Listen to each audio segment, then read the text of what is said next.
Welcome back, and a special welcome to our next guest. He is Lieutenant General Rod Bishop, United States Air Force retired, a man who has had a distinguished record of service in uniform over many years, including senior command positions in Europe and elsewhere.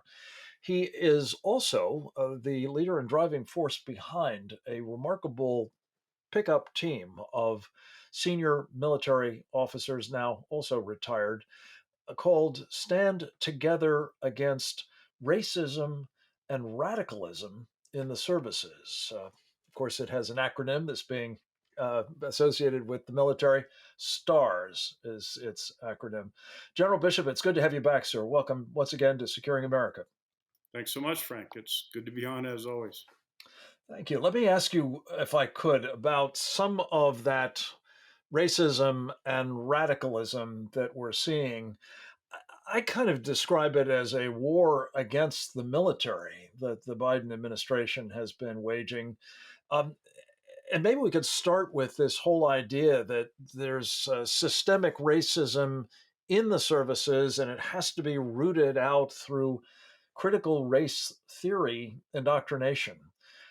What are you seeing in the service academies, but also in the military more broadly in this regard? Unfortunately, our evidence is anecdotal, but it's over 600 anecdotes.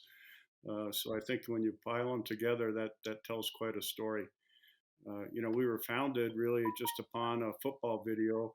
Would like to think that the Air Force Academy football coaches put out. We know we had a part in educating the academy on Black Lives Matter and the Marxist roots, and they eventually took the video down.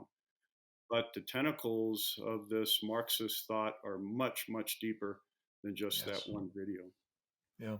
And Well, and not just in the military, of course, either, but of particular concern, as Don Rumsfeld used to say, you go to war with the military you've got. If we're doing violence to it, and I think of this as at least intellectual violence, it's a problem. It's not confined to that, though. We're also seeing the cumulative effects of, well, years now of kind of social engineering of the military.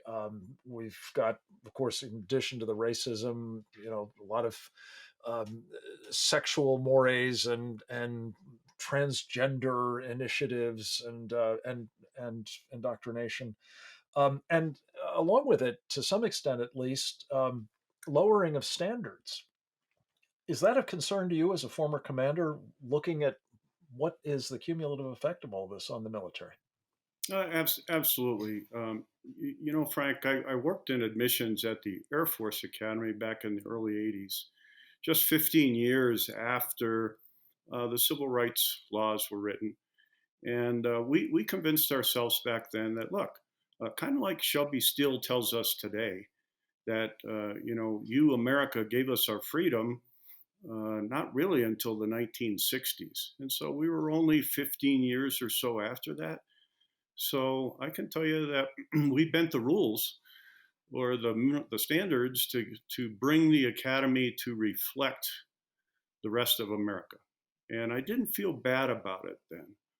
But here we are 2 generations later, and I think our nation is ignoring, by continuing to bend the standards and lower the standards, the real root causes. I mean, we have a very good ally in Take Charge, Minnesota, a black man, former Army officer that is running for governor there. And his big two things are, look, Black America, we need to wake up. When I was growing up in the 60s, he said, we had two parent families at a rate of 80%. Now we're down to 20%. And our inner city schools haven't gotten any better. Those are the root causes I think our nation should attack instead of just continuing to bend the rules and the standards. Because we're not going to fix this long term. And what it's doing now is it's creating a resentment among the rest of society. So even if you got people, and I'll use the academy again as an example, into the service and into the academy, but now we see it being taken a step further. We see a majority or out of whack percentages of minorities and females in leadership roles, just because there happens to be a goal out there.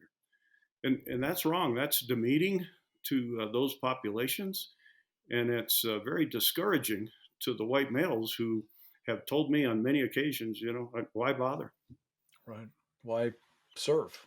Why sacrifice? Why put myself in harm's way for my country if this is how we're going to be treated? It's compounded, of course, General, as you know, by two other things: purges of those deemed to be perhaps, I don't know, Trump voters or conservatives, the sort of people that are deemed to be not with the program of the Biden administration and its so-called combating extremism program, administered for the Secretary of Defense, Lloyd Austin, by a fellow by the name of Bishop Garrison, who seems to be all in with the agendas we've just been talking about.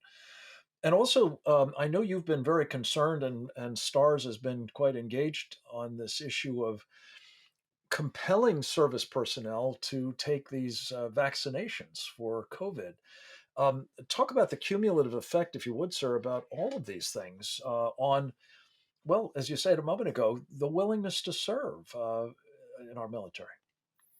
Well, let me start with the first one, Frank.